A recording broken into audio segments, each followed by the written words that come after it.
अच्छे लोग दुखी क्यों रहते हैं और पापी पाखंडी लोग हमेशा खुश क्यों रहते हैं और मौज उड़ाते हैं? इसके दो कारण हैं। दोनों ही कारण मैं आपको आज बताऊंगा। एक नगर में बीमार स्त्री रहती थी। उसकी 3 छोटी छोटी बेटियां थीं। जवानी में ही उसका पति गुजर गया। तीनों छोटी छोटी बच्चियों को पालने का भार बेचारी उस अबला पर पड़ गया। तीनों बच्चों को लेकर वह विधवा जाए तो कहां जाए। कुछ काम धाम भी नहीं कर सकती थी। ऊपर से समाज की उलटी सीधी बातें उसे कुछ नहीं करने देती थीं। बेचारी लाचार उस महिला को कोई भी सहारा नहीं था। वह अपने पति को याद करके उन बच्चियों को जैसे तैसे पाल रही थी। पति के गम में बीमार पड़ गई। उसे उन बच्चियों की चिंता थी। किस तरीके से इनका पालन पोषण होगा। उन्हीं बातों को सोच सोचकर एक दिन उसकी तबीयत और ज्यादा बिगड़ गई और उसका अंतिम समय भी निकट आ गया। धर्मराज का एक दूत उस विधवा स्त्री के प्राण लेने धरती पर आया, लेकिन वहां का नजारा देखकर वो दुविधा में पड़ गया। उसने देखा महिला जमीन पर पड़ी हुई है और उसके आगे पीछे कोई भी नहीं। सिर्फ उसकी 3 बेटियां उसके ऊपर सिर रखकर पड़ी हुई है और रोए जा रही है। ये देखकर उसको दया आ गई और वह बच्चियां अपनी मां को रो रोकर जगा रही थीं। फिर दूत ने सोचा कि इनका पिता तो पहले ही मर चुका है। अगर मैं इसी स्त्री के प्राण लेकर गया तो ये बच्चियां किसके सहारे रहेंगी? कौन इनका पालन पोषण करेगा? यह सोचकर वह देवदूत उस स्त्री के प्राण लिए बिना ही लौट गया।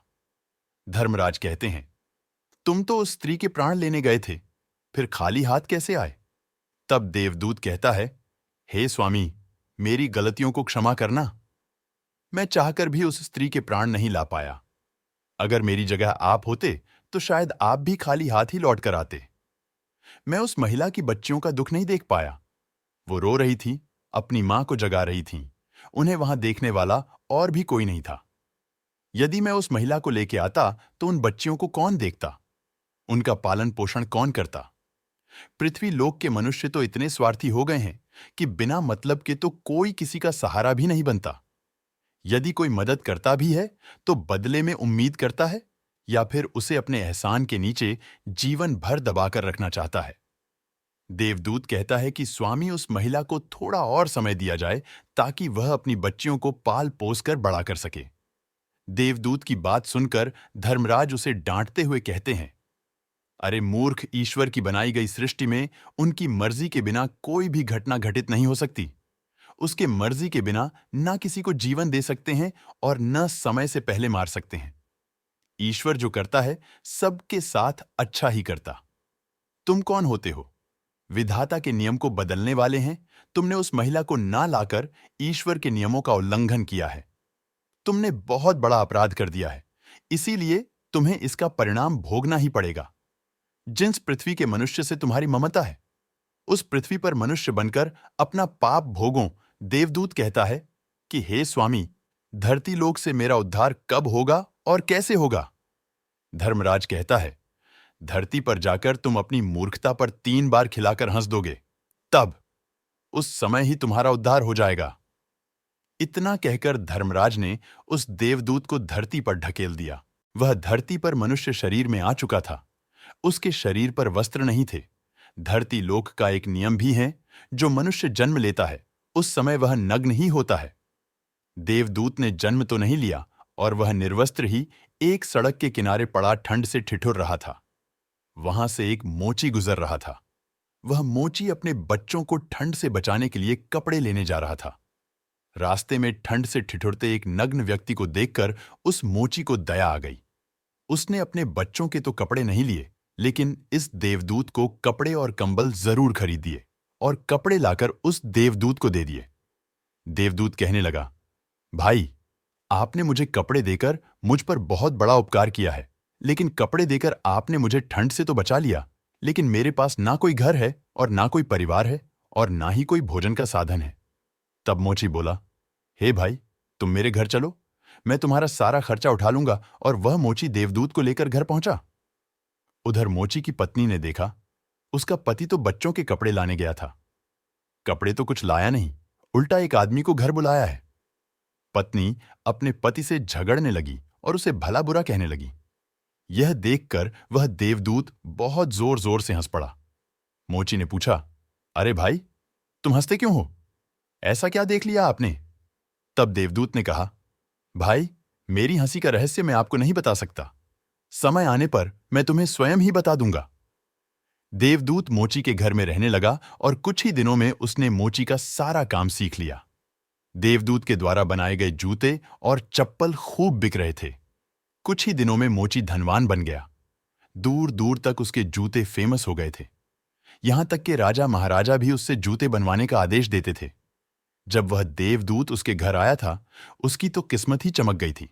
धन की कोई भी कमी नहीं रही। सब कुछ अच्छा चलने लगा। एक दिन की बात है। राजा का एक सैनिक चमड़ा लेकर उस मोची के पास आया और बोला, देखो हमारे महाराज, इसी जाम के बने जूते पहनना चाहते हैं। ये जाम बड़ा कीमती है। तुम ठीक से इससे एक जोड़ी जूते तैयार कर दो और यह जाम खराब नहीं होना चाहिए। इस बात का विशेष ध्यान रखना कि इस चमड़े से सिर्फ जूते ही बनने चाहिए। भूल से भी इसकी चप्पल मत बना देना। राजा का सैनिक चमड़ा देकर चला गया। उधर मोची ने भी देवदूत को समझाया कि देखो राजा वाली बात है, इसमें कोई गलती ना करना। चमड़ा भी बहुत कम है, इसलिए चमड़ा खराब नहीं होना चाहिए। जूते की वह कहकर गया है तो जूते ही बनाना। गलती से यदि चप्पल बना दी तो जटिल से भी जटिल सजा देगा। मोची के इतना समझाने के बाद भी देवदूत ने चमड़े की चप्पल ही बनाई। चप्पल देखकर मोची की सांसें फूल गईं। वह देवदूत को डांटने लगा, यहां तक कि डंडा लेकर उसे मारने के लिए दौड़ा। कहने लगा, अबे मूर्ख, तुझे बार बार समझाया था कि जूते ही बनाना, लेकिन तूने चप्पल बना दी। अब राजा हमें छोड़ेगा नहीं, तू भी मरेगा और साथ में मैं भी मारा जाऊंगा। वो हमारे पूरे घर को फांसी लगवा देगा। मोची जी को अत्यंत दुखी देखकर देवदूत एकदम से खिलखिलाकर हंसने लग। मोची बोला, अबे मूर्ख आदमी, काम बिगाड़कर अब हंस रहा है। वो देखो। जूते लेने राजा का सैनिक आ गया। सैनिक बोला, जी भाई, कल जो मैं चमड़ा देकर गया था, उसके जूते मत बनाना, चप्पल बना देना, क्योंकि राजा साहब का देहांत हो गया और यहां की प्रथा है कि मरने वाले व्यक्ति को चमड़े की चप्पल पहनाकर अर्थी पर लिटाया जाता है। यह बात सुनकर मोची हैरान हो गया और उसे देवदूत को शाबाशी देने लगा। दूसरे दिन एक बुढ़िया के साथ 3 लड़कियां मोची की दुकान पर आई थीं। उनकी शादी होने वाली थी और वे तीनों अपने लिए जूतों की नाप देने आई थीं। देवदूत ने तीनों लड़कियों को पहचान लिया कि ये 3 वही लड़कियां हैं, वहीं जिनकी मां को ना ले जाने के कारण आज मैं अपने किए की सजा भोग रहा हूं और ये लड़कियां काफी बड़ी हो गई हैं। लगता है अच्छे घर में पली बढ़ी मालूम पड़ रही है। बुढ़िया कहती है, हां बेटा, बचपन में इनकी मां चल बसी, इसलिए इनको मैंने मेरे पास रख लिया। मेरे पास करोड़ों की दौलत है और दुर्भाग्य से मेरा कोई संतान नहीं है, तो इनको मैंने अपने पास ही रख लिया। मैंने इनको पढ़ाया लिखाया और अब इनकी बहुत अच्छे खानदान में इनका विवाह करने जा रही हूं। लड़कियों का भाग्य देखकर देवदूत सोचता है, परमात्मा जो करता है अच्छा ही करता है।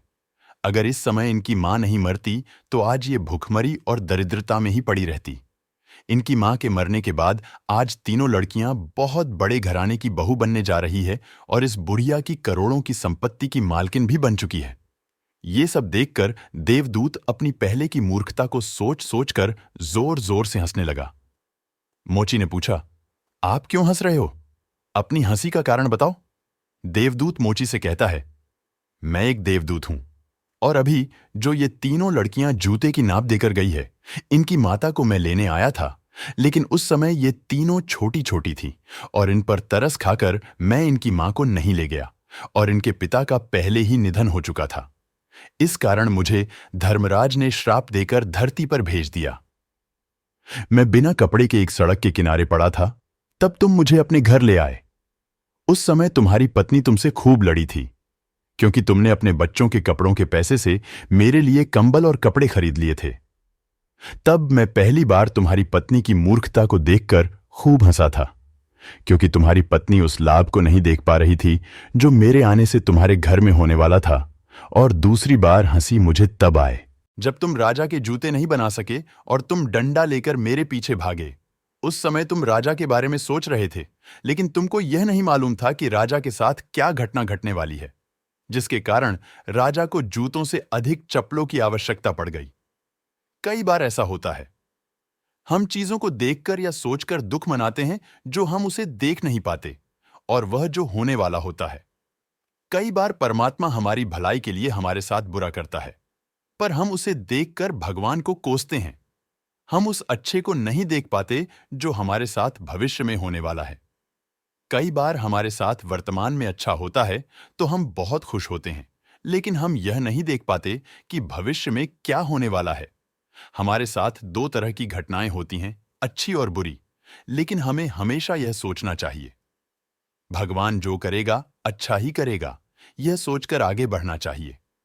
अच्छे लोग दुखी इसलिए रहते हैं क्योंकि अच्छे लोगों के साथ बाद में अच्छा हो सके, और दूसरा कारण यह है कि अच्छे लोग हमेशा ईश्वर से जुड़े रहते हैं और इनको ईश्वर से जुड़ा रहना भी जरूरी है।